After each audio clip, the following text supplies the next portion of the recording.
எல்லாருக்கும் வணக்கங்க.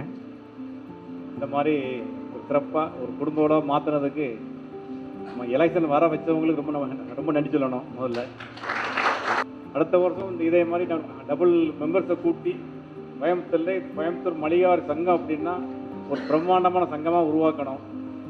அதே மாதிரி ஒரு சங்கத்துக்கு நல்ல ஒரு கல்யாண மண்டபத்தை உருவாக்கி கொடுக்கணும். எல்லாரும் சேர்ந்து அதுக்கு சப்போர்ட் பண்ணணும். நல்ல தரமாக வியாபாரம் பண்ணுற அத்தனையும் இன்னும் மெம்பர்ஸ் நம்ம சேர்க்கலாம், சேர்த்து சிறப்பாக செய்யணும். இந்த எஃப்எஸ்ஹெச் நாம்ஸ் படி நிறைய பிரச்சனைகள் இருக்குது. நமக்கு சாதாரணமாக எடுத்துக்கிறோம். நம்ம ட்ரேடர்ஸ் தானே, நம்ம அது பொறுப்பு இல்லைன்னு நினைக்க முடியாது.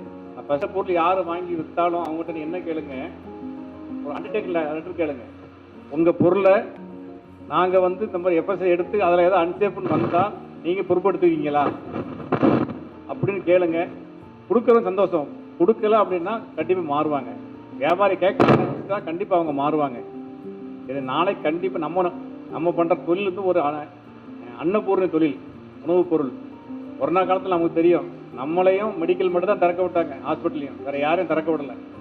நம்முடைய பவர் நமக்கு தெரியல. வியாபாரி அலர்ட் ஆகிட்டாங்க அப்படிங்கிற என்ன வரும், அதை நீங்கள் படிச்சிங்க. அதே மாதிரி நமக்கு தெரியும் ஸ்பைசஸில் மிளகாத்தூள், மஞ்சத்தூள், மல்லித்தூள், அதை சார்ந்த மட்டன் மசாலா, சிக்கன் மசாலா, இது எல்லாமே பேஸ் மிளகாத்தூள், மல்லித்தூள், மஞ்சத்தூள் தான். ஆனால் பெரிய பிராண்டு தமிழ்நாட்டில், இந்தியாவில் பெரிய பிராண்டு எல்லாமே ஃபெயில் ஆகுது. எஃப்எஸ்ஹெச்சில் எல்லாமே ஃபெயில் ஆகுது. நம்ம என்ன தான் வீட்டில் காய வச்சு வெளியே காய வச்சு அரைச்சாலும் 2 மாதம்லாம் 3 மாதம் மேலே கண்டிப்பாக வராது. நான் அவங்க கொடுக்க செல்ஃப் லைஃப் போட்டு 10 மாதம் வருது. அப்போ என்ன பண்ணுறாங்கன்னு நமக்கு நல்லா தெரியும். அதுக்கு நம்மளோட துணையை போகக்கூடாது. அவங்ககிட்ட பெரிய கம்பெனிக்காட்டு நம்ம கேட்கணும். நாளைக்கு எஃப்எஸ்ஹெச் சாம்பிள் எடுத்து மாட்டினா வச்சு அன்சேஃப்னு வந்தால் நீங்கள் பொறுப்படுத்துவீங்களா அப்படின்னு ஒரு லெட்டர் வாங்கிட்டாலே போதும். கொடுக்க மாட்டாங்க. ஆனால் வியாபாரம் அலர்ட் ஆகிட்டாங்க, ஒரு பயம் இருக்கும். டெய்லி அன்றாடம் நமக்கு மிளகாத்தூள், மல்லித்தூள், மஞ்சத்தூள், சாம்பத்தூள், கறி மசாலா, மட்டன் மசாலா, சிக்கன் மசாலா அது பயன்படுத்தாமல் இருக்கிறதே கிடையாது. அதை நம்ம தான் புரிஞ்சுக்கணும். நம்ம வியாபாரி தானே, நம்ம ட்ரேடர்ஸ் தானே, நம்ம வாங்கி தானே விற்கிறோம் அப்படி நினைக்காதீங்க. நம்ம தான் முழுக்க காரணம். நம்ம அலர்ட் ஆகிட்டோம் அப்படின்னா தயாரிப்பாளர் எல்லாம் விவரமாயிடுவான். தயாரிப்பை கொடுக்கறதெல்லாம் வாங்கி வைக்கணும்னு ஒன்றும் அவசியம் கிடையாது. நம்ம கடைக்காரங்க ரொம்ப தெளிவாக இருந்து நல்ல மக்களுக்கு நல்லதை கொடுக்கணும். அதை எப்போவுமே அதில் கொஞ்சம் உறுதியாக இருங்க. அது நம்ம தான் பொறுப்பு. மக்களுக்கு நல்ல விதமாக போய் சேரணும். அது இதை மாற்றலாம் சமுதாயத்தில். நமக்கு நல்லா பாருங்கள், ஒவ்வொரு குடும்பத்திலையும் கேன்சர் பேஷண்ட் கண்டிப்பாக இருப்பாங்க. அதுக்கு நம்ம காரணமாக இருக்கும். ஆனால் நம்ம இருக்கிற பொருள் காரணமாக இருக்கு. நல்லா அனலைஸ் பண்ணி பாருங்கள். எல்லா பொருளையும் தப்பு இருக்கு. இதோடைய விளைவு தான் நமக்கு அனுபவிக்கிறோம். இன்னைக்கு எல்லா குடும்பத்திலையும் கேன்சர் இருக்கு. மெயின் காரணம் கண்டிப்பாக இதுக்கு காரணம் இதுதான். சாப்பிட்ற உணவுப் பொருள் தப்பாக இருக்கு. அதை நம்ம கடைக்காரங்க எல்லாரும் அலர்ட் ஆகி நம்ம விற்கிற பொருள் நல்லதாக இருக்கா, ஆரோக்கியமாக கொடுக்கணும் அப்படி நினச்சி நம்ம ஸ்டெப் எடுத்து பண்ணாலே கண்டிப்பாக மாற்றங்கள் வரும். உடனே வராது, மெதுவாக மாற்றங்கள் வரும். இப்போ புதுசாக லேட்டஸ்டாலாம் பண்ணுறாங்க, நிறைய புதுசாக பண்ணுறாங்க. உருட்டு உளுந்தில் ஈஸ்ட் கலந்து விற்கிறாங்க. இட்லி, தோசை, இந்த வடை புஷ்ஷுன்னு வருது. அதை பார்த்து மக்களுக்கு ரொம்ப சந்தோஷமாக இருக்குது. ஆனால் அது பயங்கரமான பாய்சன். அது கேண்டிடா டிராபிகல்ஸ்னு ஒரு ஸ்பீசிஸ் பேர்.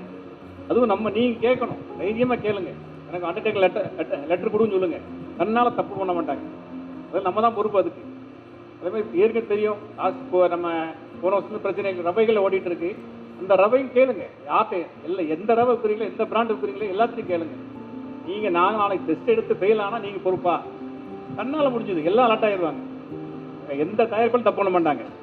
நம்ம கடைக்காரன் தான் பொறுப்பு. ஏன்னா நம்ம நல்ல பொருள் விற்கணும். மனசாட்சிக்கு துரோகம் பண்ணாமல் நம்ம ஒன்றே உணவுப் பொருள் மட்டும்தான் இந்த உலகத்திலே சிறந்தது. இதை அடிச்சுக்கிற எந்த தொழிலுங்க இதுக்கு பிறதான் எல்லாமே. நம்ம அதில் காம்ப்ரமைஸ் பண்ண அவசியமும் கிடையாது. நீங்கள் நல்ல பொருள் விற்றோன்னா கண்டிப்பாக நம்மளுக்கு தேடி வருவாங்க. நம்ம காசு தான் வேணும் நம்ம நினைக்காம பண்ணியதுன்னா போதும். இப்போ நம்ம பங்குக்கு நம்மளால் எவ்வளோ மக்கள் நம்ம மாற்ற முடியுமோ கண்டிப்பாக மாற்ற முடியும். எல்லாரும் முடிவு பண்ணி அடுத்த வருஷத்துக்குள்ளே நல்ல முடிவு பண்ணி எல்லா கடை நம்ம நினைச்சோம் அப்படின்னா எல்லா பெரிய பிராண்டு எல்லா பிராண்டையும் மாற்ற முடியும். அதே மாதிரி நீங்கள் 10 மாதம் செல்ஃப் லைஃப், 1 வருஷம் செல்ஃப் லைஃப் கொடுக்க அவன்கிட்ட நீங்கள் கேளுங்க. நான் லேப் டெஸ்ட் கொடுத்தா நீ பொறுப்பா?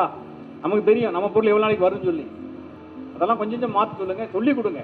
நம்மகிட்ட உங்ககிட்ட வாங்குற பார்ட்டிகளுக்கும் 3 மாதம்லாம் 2 மாதம்லாம் வராதுங்க. நல்ல பொருள் பூச்சி வரதான் செய்யும். நீ தேவைக்கு வாங்குங்க.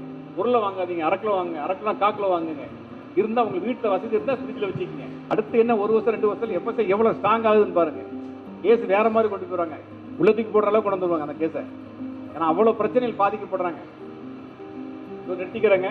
நீங்கள் ரொம்ப சந்தோஷமா இருக்கு. ஆனால் அடுத்தது இதோட பெரிய ரிசார்ட்டில் பிடிச்சி இன்னும் 1000 பேரை கூட்டணும். கோயம்புத்தூர் தமிழ்நாட்டிலே பெரிய சங்கமாக நம்ம சங்கம் கொண்டு வரணும். அதுக்கு உங்களுடைய எல்லாரோட இதுவும் வேணும். சரியா? சந்தோஷம்.